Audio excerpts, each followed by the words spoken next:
NVN के खास कार्यक्रम दिल्ली दर्पण में आपका स्वागत है। मैं हूं डॉक्टर मुजफ्फर गजाली। आज हम जिस विषय पे बात करेंगे वो है भारत चीन संबंध। आपको याद होगा डोकलाम के बाद भारत के संबंध खराब हो गए थे, यहाँ तक कि उसके प्रोडक्ट पर पाबंदी लगाने और उसकी कंपनियों को यहाँ से भगाने की भी एक मुहिम शुरू हुई थी। लेकिन अभी जयशंकर हमारे विदेश मंत्री ने चाइना के राष्ट्रपति से मुलाकात की, अपने समकक्ष से मुलाकात की और उन सब चीजों को दोबारा शुरू करने की बात की। यह भी कहा कि इसमें तीसरे पक्ष की कोई गुंजाइश नहीं होगी।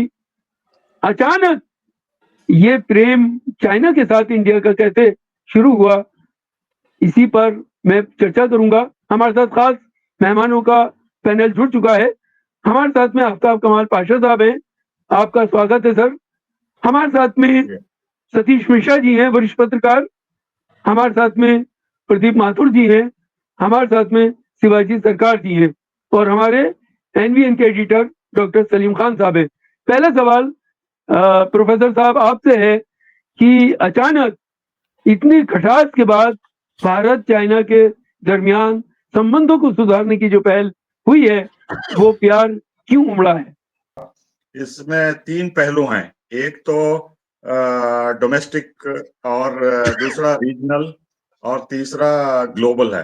डोमेस्टिक से अगर शुरू करते हैं तो देखिए, चीन के बारे में कुछ खास एनडीए गवर्नमेंट पार्लियामेंट में या पब्लिकली बता नहीं रहे हैं कि जो अपोजिशन ग्रुप्स इल्जाम लगा रहे हैं कि ये जो चीन ने जबरदस्ती घुसपैठ करके जो हमारी जमीन कब्जा किया है, कितना हुआ है, क्या हम उसको निकाल पाए हैं और क्या स्टेटस है बोल के किसी को भी पता नहीं। हालांकि गवर्नमेंट ऑफिशियल स्टेटमेंट यही कहता है कि कोई घुसपैठ नहीं हुई और हमारा इलाका कोई चीन के कब्जे में नहीं है। लेकिन पूरी दुनिया में ये चर्चा होती है सैटेलाइट इमेजेस के साथ कि डोकलाम में या गुलमांग में वहाँ चाइनीज जो है कुछ हमारे इलाके अपने कब्जे में रखे हैं। और इसी से जुड़ा हुआ ये भी है कि ये जो है 5,000 किलोमीटर का जो तकरीबन बॉर्डर है वो डिमार्केशन भी नहीं हुआ है। और भारत ये चाहता है कि अमन शांति बनाए रखे इस बॉर्डर पे किसी भी हालत में। और जो दूसरे दो मुद्दे जो जुड़े हुए हैं, एक तो अरुणाचल प्रदेश के चीफ मिनिस्टर ने कहा कि हमारा चीन के साथ बॉर्डर नहीं है, तिब्बत के साथ है।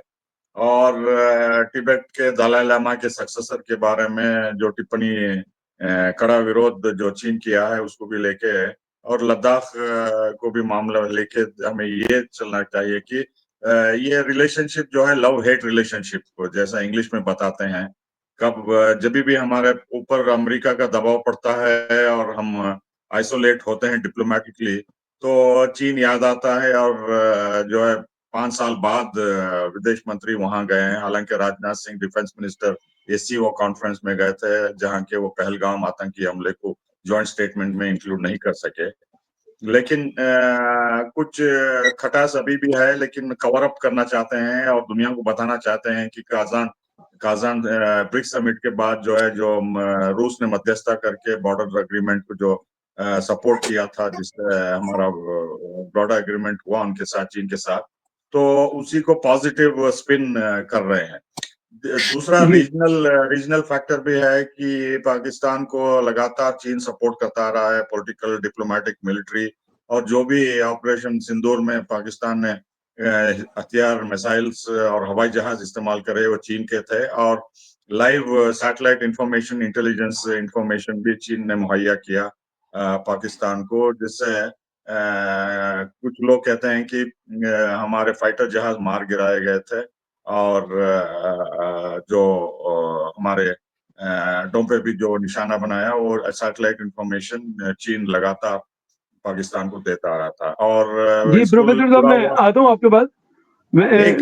मुझे 1 मिनट दीजिए। और जी। तीसरा मसला ये है कि ब्रिक्स जो है अमेरिका के दबाव में आके हम कुछ कमजोरी बता रहे थे, लेकिन मेरे ख्याल से प्रधानमंत्री ब्राजील गए थे, वहाँ समिट में अच्छा जॉइंट स्टेटमेंट आया और इससे जो ब्रिक्स समिट से जो है चीन और रूस के साथ भी बहाल हो सकते हैं। रूस से हमारे ताल्लुकात और ब्रिक्स की लीडरशिप में भी आगे बढ़ने की जो है जो किरण नजर आ रही है वो अच्छी बात है। और ये तीनों मसलों को लेके जो है मेरे ख्याल से पॉजिटिव अप्रोच हुआ है। अच्छी बात है कि भारत ने प्रयास किया और जयशंकर वहां गए। शिवाजी सरकार जी, आप ट्रेड को देखते रहे हैं। चाइना के प्रोडक्ट को लेकर यहाँ काफी बवाल हो चुका है देश के अंदर, और कितने ऐसे प्रोडक्ट हैं जो दूसरे कंट्रीज से होकर हमारे यहाँ आ रहे थे। बड़ा ट्रेड है जो चाइना से यहाँ होता है, और बहुत सारे ऐसे शोबे हैं, डिपार्टमेंट हैं, जहाँ चीन के प्रोडक्ट के बगैर काम नहीं चलता। तो क्या इस ट्रेड को खोलने के लिए किया गया है ये पूरी कवायद, जबकि जयशंकर ने कहा था कि जहां आतंकवाद वहां कोई व्यवसाय नहीं होगा? क्या है इसके पीछे? कि शिवाजी, हिंदी चीनी भाई भाई जो है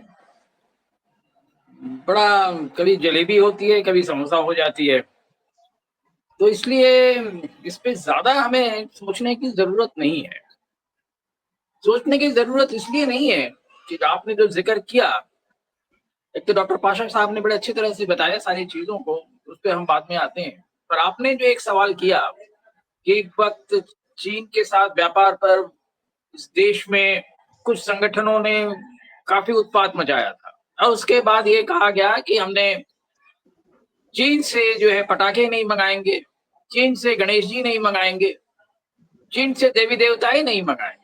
कुछ हद तक हो गया वो, अगर वो आता ही कितना था, सारा मिला के चीन से वो जो इंपोर्ट होता था वो 10 से 20 मिलियन डॉलर के बीच में वो होता था। अभी भी सारी लाइटें वाइटें वहीं से आती है, उसमें कोई प्रॉब्लम नहीं है। तो हम जो है एक चीज हमें सोचने की जरूरत है कि हमारी क्षमता कितनी है। आप कहेंगे चीन के साथ व्यापार में तो इतनी जब कम हो गया तो बात क्या है, बिल्कुल सही कह रहे हैं।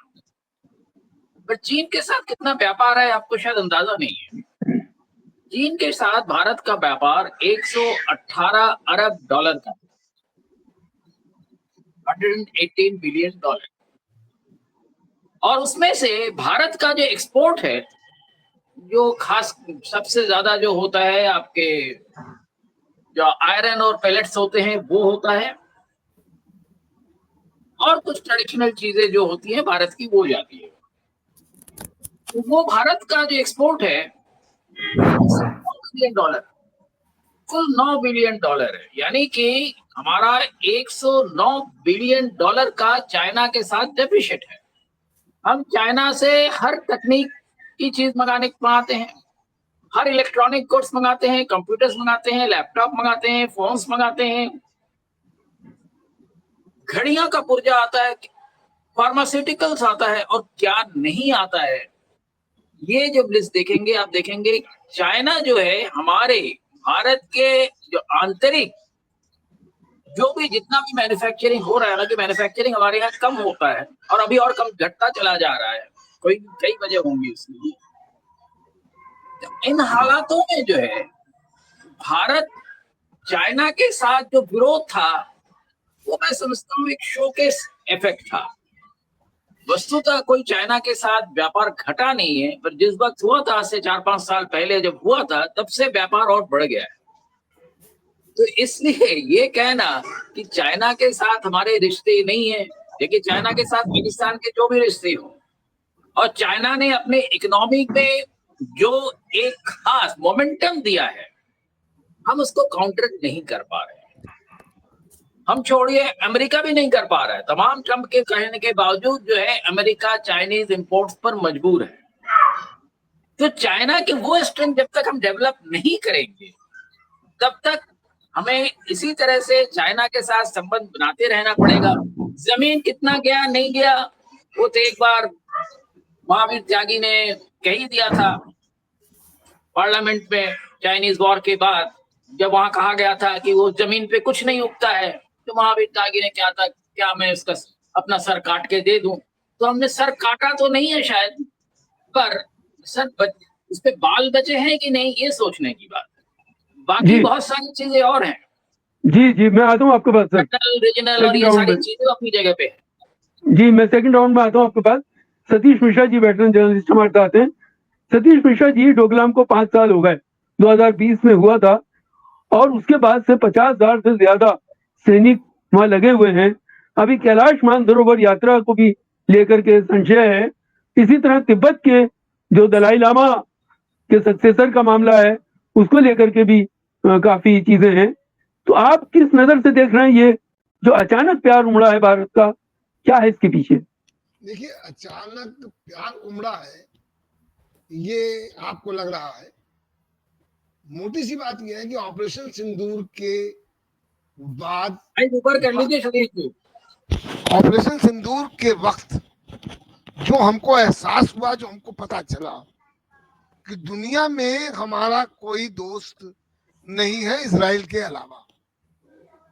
अमेरिका जिसकी शह पर हम अपने मसल फ्लेक्स करने को तैयार बैठे थे, सोचा ये कि अब तो डोनाल्ड ट्रंप आ गए हैं और डोनाल्ड ट्रंप तो हमारे दोस्त हैं, हमारे साथ खड़े होंगे। उनकी पॉलिटिकल कैंपेनिंग हमारे प्रधानमंत्री जी जाकर कर चुके थे। अब की बार ट्रंप सरकार, बड़े गहरे रिश्ते थे, बड़े गहरी मित्रता थी। डोनाल्ड ट्रंप ने ऑपरेशन सिंदूर में जो भारत और पाकिस्तान के बीच में जो युद्ध हुआ और उसमें जो शांति विराम जो किया, कराया गया, सीज फायर जो हुआ, उस पर डोनाल्ड ट्रंप साहब छाती ठोक के बार बार कहते रहे कि हमने कराया, हमने कराया, हमने कराया। अब हमको डोनाल्ड ट्रंप को चुनौती देने की हिम्मत तो नहीं पड़ी।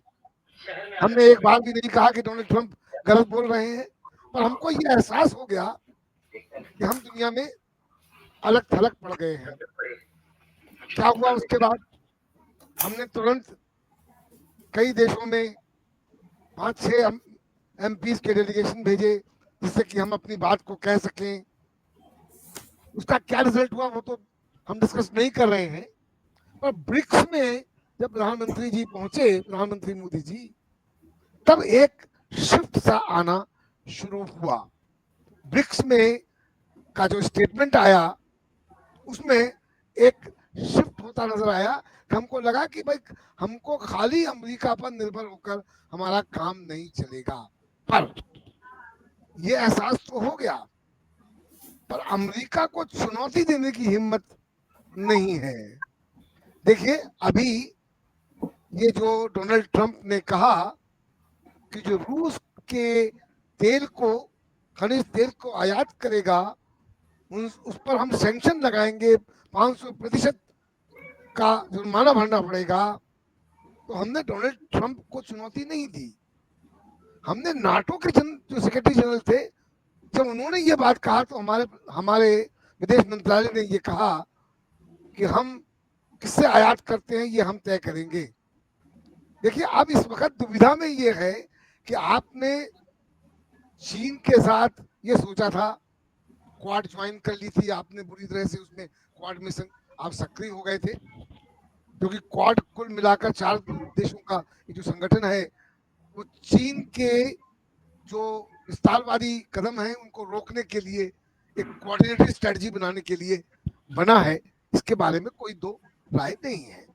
हम ये सोचते थे कि अमेरिका के साथ और इजराइल के साथ, जो इजराइल अमेरिका एक्सिस है, उसके साथ हम चीन को चुनौती दे पाएंगे, पर ऐसा हुआ नहीं। ऑपरेशन सिंदूर में हमको पता चल गया कि हम, तो देखिए अब ये कोशिश हो रही है कि चीन के साथ हम किसी ढंग से थोड़े से बेहतर रिश्ते बना लें, क्योंकि जैसा कि प्रोफेसर सरकार ने कहा, प्रोफेसर पाशा ने भी कहा कि हमको चीन की जरूरत है। हम वहां से जो आयात करते हैं उसके बाद ही हम बहुत कुछ निर्यात कर पाएंगे, कोई दिक्कत की बात नहीं है। तो इसलिए हम ये सोच रहे थे कि भाई चीन के साथ आप संबंध सुधारें। देखिए, चीन की बड़ी सिविलाइजेशनल मेमोरी। जी, मैं आता हूँ सर आपके पास। मैं प्रोफेसर प्रदीप माथुर साहब हमारे साथ जुड़ गए हैं। माथुर साहब, आपका स्वागत है। मैं आपसे जल्दी से ये पूछना चाहता हूँ कि हमारे जो विदेश मंत्री अभी चाइना गए, तो उन्होंने एक बात ये कही कि तीसरे पक्ष की इसमें कोई शिरकत नहीं होगी। तीसरा पक्ष कौन है और क्या शिरकत की बात वो कर रहे थे, आप क्या समझते हैं इस बारे में? देखिए ऐसा है, वो क्या कर रहे थे ये तो वही जाने है, क्योंकि उनकी तमाम चीजें ऐसी होती हैं जो कि या तो वो जाने या खुदा जाने। लेकिन मैं समझता हूँ कि शायद तीसरे पक्ष से उनका मतलब अमेरिका या नाटो कंट्री से होगा जो इसमें आ रहा है बीच में। और अगर उनकी और भारत सरकार की समझ में आया है कि हम चीन से हमें लड़ना नहीं चाहिए और हमें उसके साथ एक प्रतिस्पर्धा का भाव नहीं रखना चाहिए, क्योंकि अगर हम ये करते हैं और अमेरिका के उसमें बहुत ज्यादा झुक जाते हैं, तो जैसा अभी डॉक्टर सतीश मिश्रा ने कहा, तो उसका हमें कोई लाभ होने वाला नहीं है। क्योंकि अभी हमने देख लिया कि इतने सब करने के बावजूद भी जो है क्या कहना चाहिए, अमेरिका से हमें कुछ वो नहीं मिला फायदा। उन्होंने पाकिस्तान के बारे में पता नहीं क्या क्या कहा, उसके बाद कहने लगे पाकिस्तान बड़ा अच्छा दोस्त है और सब लोग कुछ हो जाए, मतलब ये तो अमेरिका की राजनीति जो है वो और भारत की राजनीति जो है उनमें कुछ समन्वय नहीं हो सकता। तो मेरे ख्याल से ये रियलाइजेशन हो गया गवर्नमेंट में अब कि जो हमें चीन के साथ एक संघर्ष ना करके एक अच्छे रिश्ते बनाने चाहिए। वैसे भी अगर आप इतिहास को देखें अगर, तो 1950 में जब भारत ने चीन को मान्यता दी, तो भारत एक अकेला ऐसा नॉन सोशलिस्ट ब्लॉक का कंट्री था जिसने कि उसको मान्यता दी। India was the first to recognise China. उसके बाद हमारे रिश्ते बहुत अच्छे चले, जो कि ऐतिहासिक रहे हैं। सिल्क रूट पे भारत और चीन के बीच सदियों से व्यापार होता आया है। 62 में जो है झगड़ा हुआ, और मुझे अच्छी तरह मालूम है कि चाइना के कुछ बड़े विशिष्ट राजनीतिज्ञों ने प्राइवेटली ये कहा, जो कि जिसमें दिल्ली में चाइना की एम्बेसडर भी रही है एक मैडम, उन्होंने कहा कि चाइना से बहुत बड़ी गलती हो गई कि हमने हिंदुस्तान पे 1962 में किया अटैक किया। उसके बाद सिचुएशन मानी बात है मॉरिशोरियम में चली गई। 1988 में राजीव गांधी ने पहल करी, वो अब चाइना गए हो तो हमारे संबंध जो है सुधारने शुरू हुए। अब आप देखें, अगर जो बात में जहां कंक्लूड करना चाहता हूँ, हमारे चीन से संबंध जो है लगातार इवॉल्व हो रहे हैं, पीछे नहीं जा रहे हैं, मतलब इवॉल्व हो रहे हैं। लेकिन बीच में कुछ सेटबैक्स तो आते रहते हैं, वो तो नॉर्मल है, कोई ऐसी बात नहीं है। दलाई लामा पे भी वो मतभेद है, और बातों भी मतभेद है, कुछ बॉर्डर अनडिफाइंड है तो उस पर भी कुछ हो जाता है मामला, कोई बड़ी वैसा तो डिफाइंड है नहीं पहाड़ का बॉर्डर हमारा, तो इस तरह हो जाते हैं। लेकिन अगर आप इन चीजों को नजरअंदाज कर दें तो हमारे चाइना के साथ रिश्ते इवॉल्व हो रहे हैं, इकोनॉमी बढ़ रही है। जैसा आपको प्रोफेसर शिवाजी सरकार ने जरूर बताया होगा कि हमारा उनका ट्रेड का इतना ज्यादा हो गया है। अब ट्रेड में इम्बैलेंस है वो अलग बात है, लेकिन मैं समझता हूँ कि दुनिया का सबसे बड़ा ट्रेडिंग पार्टनर हिंदुस्तान का चाइना ही है। तो ये सब बातें हैं।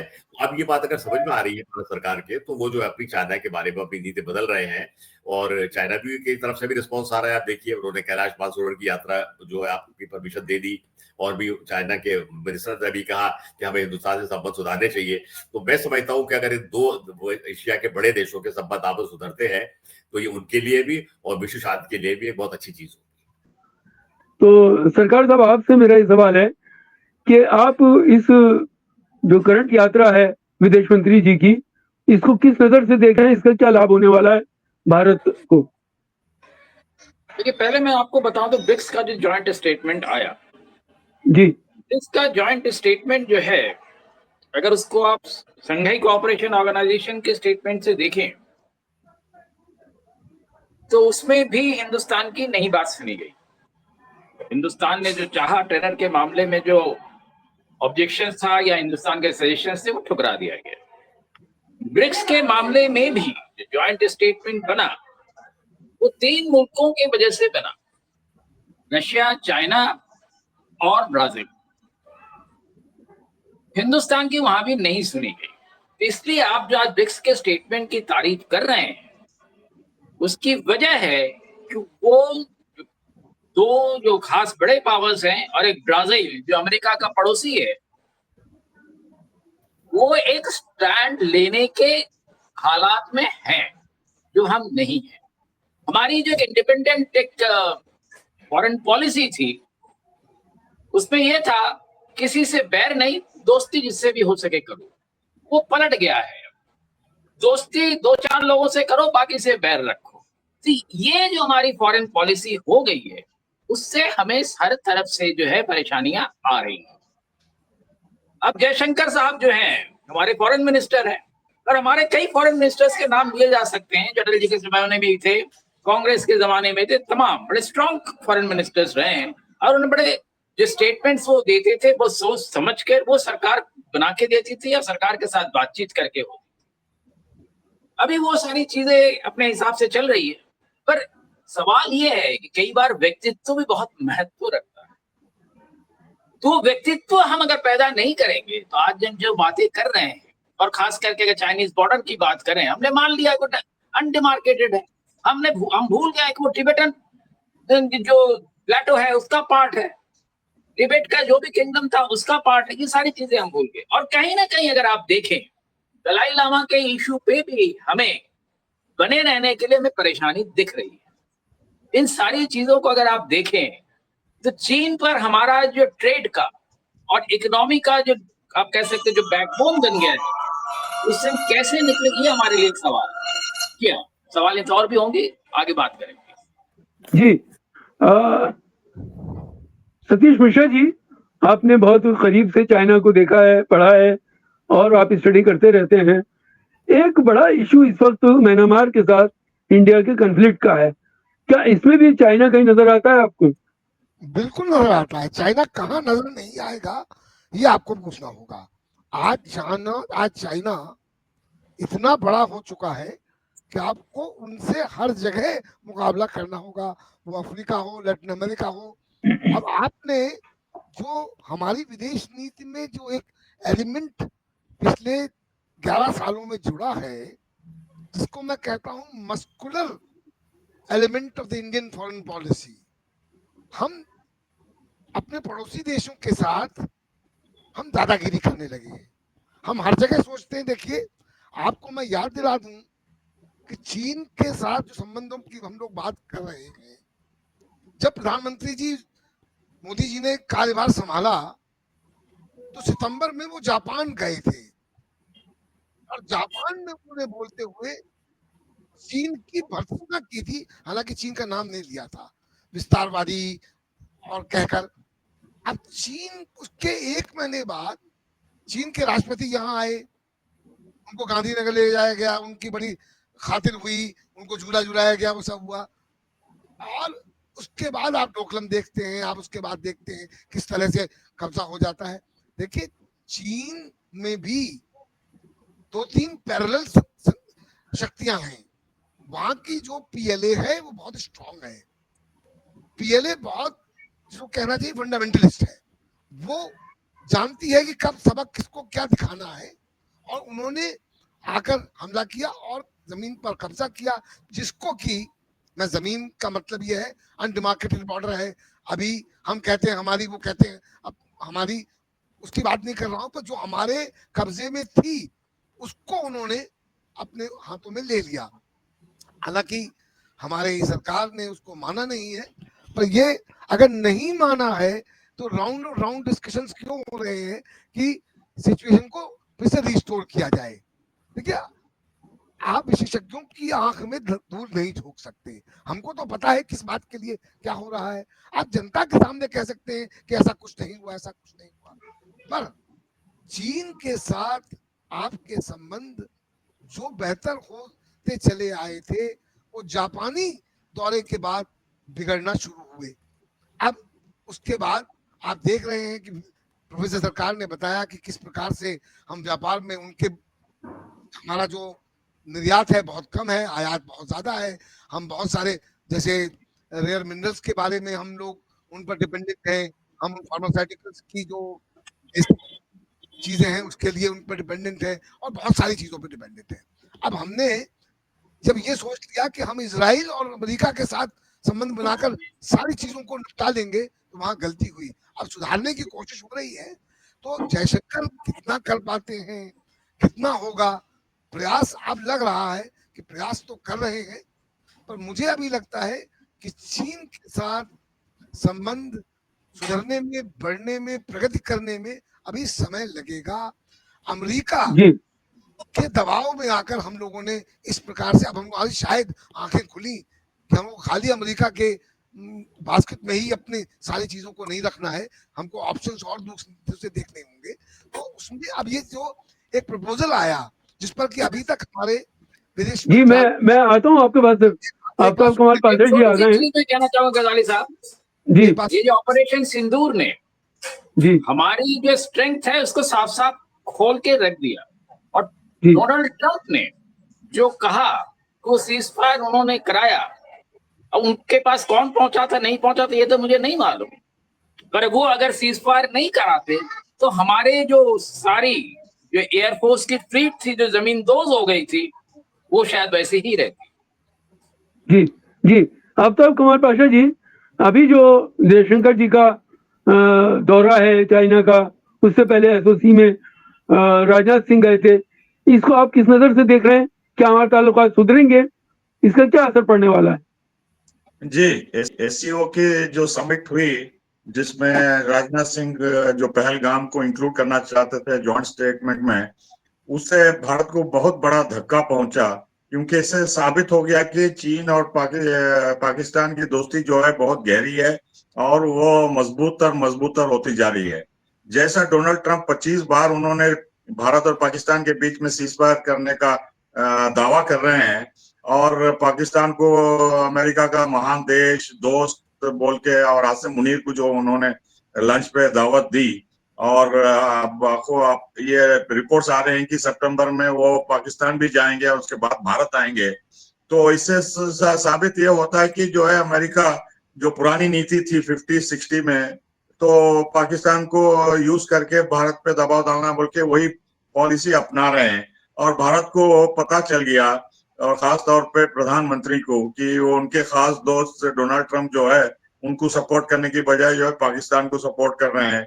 और ये बहुत बड़ा इम्पैक्ट हुआ है ये इंडिया गवर्नमेंट पे कि हम डोनाल्ड ट्रंप या अमेरिका के ऊपर निर्भर नहीं हो सकते, और धमकी भी दे रहे हैं कि आप चीन के साथ ट्रेड मत करिए, रूस के साथ हथियार मत खरीदिए, तेल मत खरीदिए बोल के। तो अमेरिका का इरादा है भारत को इस्तेमाल करके जो है दबाव डाले और अलग थलग करके उन पे निर्भर करे बोल के। तो भारत जो है स्ट्रेटेजिक ऑटोनॉमी को लेके बताना चाहती है कि हमारे पास ऑप्शन चाइना का भी है, रूस का भी है, हम जब मर्जी हम इस्तेमाल कर सकते हैं। आप ये मत समझिए कि हम आपके गोद में बैठ के जो है आप जो भी बोलते हैं हम मानने के लिए तैयार होंगे। और ये हमारे पड़ोसी हैं और हमारा रोज पुराना साथी है, हम उसके साथ लगातार हमारे औकात में नेशनल इंटरेस्ट में तेल खरीदेंगे और हथियार भी खरीदेंगे, और S-400 भी जब उन्होंने धमकी दी थी वो भी खरीदेंगे, और लगातार मजबूत करने का भी इरादा लगता है। तो ये जो है एडहॉकिज्म जो चल रही थी पहले कि अमेरिका के साथ हमारी दोस्ती स्ट्रेटेजिक पार्टनरशिप होगी है, उसको डोनाल्ड ट्रंप ने बहुत बड़ा धक्का दिया है। और इनका जो खोखलापन टैरिफ वॉर को लेके चला आ रहा है, चीन से भी वो डर चुके हैं और पॉज कर रहे हैं और उनको कंसेशन दिया है कि देखिए पूरी दुनिया में कोई भी देश चीन को नजरअंदाज नहीं कर सकता। हम इस बलबूते पे जा रहे थे कि अमेरिका के साथ, इजराइल के साथ मिलके जो है चीन को हम आंख में आंख डाल के बताएंगे और जो कर सकते हैं बोल के, लेकिन चीन ने बता दिया कि वो क्या कर सकता है डायरेक्टली हमारे बॉर्डर पे और पाकिस्तान के जरिए और SCO के जरिए और CPEC, BRI, उसके पास बहुत सारे कार्ड्स हैं। और उसके ऊपर भी हम निर्भर हैं बहुत सारे की इंपोर्ट्स फार्मास्यूटिकल इंडस्ट्रीज के लिए वगैरह वगैरह। तो अब भारतीय पॉलिसी मेकर्स को पता चल गया कि चीन को जो है हम ऐसे ही जी नहीं कर सकते, तो हमें मिलके जुल के आगे जाना है बोल के मेरे ख्याल से ये बहुत बड़ा प्रयास है, कदम है जो भी जयशंकर ने किया, मेरे ख्याल से हमारे नेशनल इंटरेस्ट में है।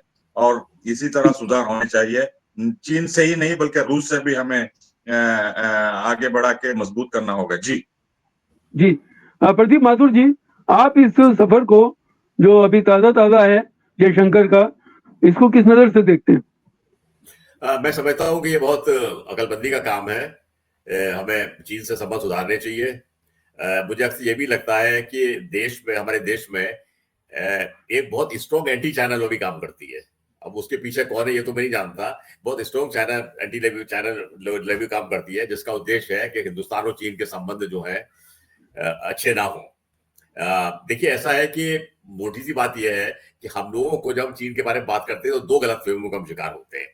एक तो यह है कि चाइना के साथ हम जो कम्पीट कर सकते हैं, इंडस्ट्री में सब हमारा ये फैक्ट्री लग गई, वहां से लग गई, यहाँ से चिप हो गया। फैक्ट ये है कि चाइना के साथ हम बिल्कुल कभी कम्पीट नहीं कर सकते। और ये बात अभी नई नहीं है। 1962 में वॉलेस हैनगन साहब ने किताब लिखी थी, उसमें उन्होंने कहा था कि मुझसे लोग कहते हैं कि इंडिया चाइना के बराबर है रेस में आएगा, क्योंकि ये तो उन्होंने कहा कि इंडिया जो है किसी भी तरह चाइना के उसमें नहीं आ सकता। उन्होंने कहा कि जिस तरह से दोनों कंट्रीज का इकोनॉमी ग्रो कर रही है, हिंदुस्तान को चीन के बराबर आने में 100 साल लगेंगे, ये उन्होंने तब कहा था। उसके तब के मुकाबले तो चाइना बहुत डेवलप हो गया है सब है। तो एक तो ये बात है। दूसरे एक हम लोग की बड़ी बचकानी बात ये है, जैसे बच्चे कहते हैं ना कि तुम अगर हमारे दोस्त हो तो उससे छुट्टी कर दो।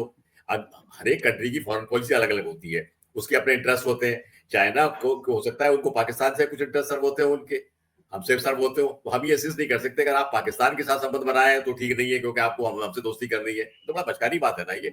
हर एक कंट्री का अलग अलग होता है, मतलब इंडिविजुअल आपका इंटरेस्ट होता है। ये चाइना पाकिस्तान की चीज अलग है, एक चाइना पाकिस्तान की चीज अलग है, हमारी चाइना के साथ अलग वो है रिलेशन। तो we should not be linking the two things and all that, and we should not object कि चाइना जो है क्या कहना चाहिए उनके साथ है। ये है जी एक बात कहता हूँ। मैं 1 मिनट और लूंगा, आपको बताया एक जी बात में जी जी ये तो ऑपरेशन सिंदूर और पहलगाम के बारे में कहा जा रहा है, ये भी मैं समझता हूँ कि गलत प्रोपेगेंडा है, बिल्कुल वो है। चाइना ने साफ साफ जो है पहलगाम का नाम लेकर के आतंकी हमले को क्रिटिसाइज किया था, उस चीज को हम लोगों ने प्ले अप नहीं किया। अब हम कह रहे हैं कि उन्होंने हथियार बेचे, वो बेचे, सब कुछ बेचे, सभी बेचेंगे, मतलब अगर हम खरीदना चाहते हमें बेच देते, वो तो हथियार के व्यापारी है, हमने उनके हथियारों में इंटरेस्ट नहीं दिखाया, चाइना हमको बेच देता, उसमें कोई बात थोड़ी है मतलब। लेकिन ये कहना है कि वो उन्होंने चाइना के साथ मिल करके क्या करना चाहिए हिंदुस्तान के खिलाफ लड़ाई लिखी, मैं समझता हूँ ये निहायत ही बेवकूफी की बात है, इसमें कहीं कोई सच्ची नहीं हो सकता। There no business to be siding with Pakistan for war against India. तो मैं समझता हूँ कि समय वो आ गया है कि जबकि हम ठंडे दिमाग से अपने पूर्वजों को छोड़ के चाइना के बारे में सोचें और एक उसके साथ एक रियलिस्टिक जो है क्या करना चाहिए रिश्ता बनाने का कोशिश करें। मैं समझता हूँ कि शायद जयशंकर प्रसाद जी की विजिट जो है इस दिशा में कदम होगी। जी, हमारे साथ एनबीएन के एडिटर सलीम खान साहब हैं। सलीम साहब, आपकी आखिरी टिप्पणी। शुक्रिया गजारी साहब। मेरे ख्याल में 2 एस्पेक्ट है। एक एस्पेक्ट तो ये है कि ऑपरेशन सिंदूर से जो पॉलिटिकल फायदा बीजेपी उठाना चाहती थी, अब उसकी समझ में आ गया कि हम उसको नहीं उठा सकते। अगर वो मसला जिंदा होता और उसका फायदा उठा रही होती, तो भारत के लिए चीन से इस तरह खुलेआम दोस्ती करना मुश्किल होता, इसलिए कि पाकिस्तान को चीन ने बहुत खुल के सपोर्ट किया। तो ये तो नहीं हो सकता कि आप ये कहें कि भाई ऑपरेशन सिंदूर में हमने पाकिस्तान को सबक सिखाया और चीन उसके बराबर में खड़ा था तो वो हमारा दोस्त। लेकिन चूंकि वो कहानी खत्म हो गई है, बीजेपी भी उसका नाम नहीं ले रही है, तो इसलिए अब चीन से खुल्लम खुल्ला दोस्ती करने में कोई मसला नहीं है। दूसरा एस्पेक्ट ये है, मैं ऐसा समझता हूँ कि अब दुनिया फिर एक बार बाइपोलर हो गई है। एक पोल पे चीन खड़ा है और दूसरे पोल पे अमेरिका खड़ा है, और ये दोनों इस बात को देख रहे हैं कि हमारे इस कन्फ्रंटेशन में कौन हमारे साथ है। तो एक जमाने में भारत ने ये तय किया था नॉन अलायंस मूवमेंट के तहत कि हम किसी के साथ नहीं रहेंगे, ना सोवियत यूनियन के ना अमेरिका के। लेकिन इसके बावजूद भी हमारा झुकाव जो है वो सोवियत यूनियन की तरफ था। आज की तारीख में हमारी जो फॉरेन पॉलिसी है वो थोड़ी सी कंफ्यूज है। हम लोग जो है वो अपोजिट सिग्नल्स दे रहे हैं, एक साथ 2 ऐसी कश्तियों में पैर रखने की कोशिश कर रहे हैं जो अपोजिट डायरेक्शन में चलती है। अभी जयशंकर जाके जो कुछ बोलेंगे, अभी अगले हफ्ते टैरिफ के लिए अमेरिका में जो बात होगी वो इसके बिल्कुल उलट होगी। फिर वहां से वो वापस आएंगे, क्वाड में उल्टा बोलेंगे, ब्रिक्स में उल्टा बोलेंगे। तो मैं समझता हूँ कि एक कंसिस्टेंसी जो होनी चाहिए फॉरेन पॉलिसी में, मतलब हम किसी की तरफ जाएं, चीन की तरफ जाएं, अमेरिका की तरफ जाएं, लेकिन ये कि उसको मालूम होना चाहिए कि हम उसके साथ हैं। वरना क्या होता है कि कोई हमको काबिले भरोसा नहीं समझता और हमारी हालत ये हो जाती है कि ना खुदा ही मिला, ना विसाले सनम, ना इधर के रहे ना उधर के रहे। तो मुझको ये लगता है कि हमारी फॉरेन पॉलिसी के सिलसिले में बैठ के सरकार को एक फैसला करना चाहिए। एक साथ दोनों के साथ रहना मेरे ख्याल में मुश्किल है, और अगर ये कोशिश की जाएगी कभी इधर कभी उधर, तो ना इधर ना उधर होने की संभावना है। जी, तमाम मेहमानों का इस चर्चा में भाग लेने के लिए शुक्रिया। इस वीडियो में इतना ही। अगर अभी तक आपने हमारा चैनल सब्सक्राइब नहीं किया है तो सब्सक्राइब कीजिए, लाइक कीजिए और शेयर करना ना भूलिए। बहुत बहुत शुक्रिया।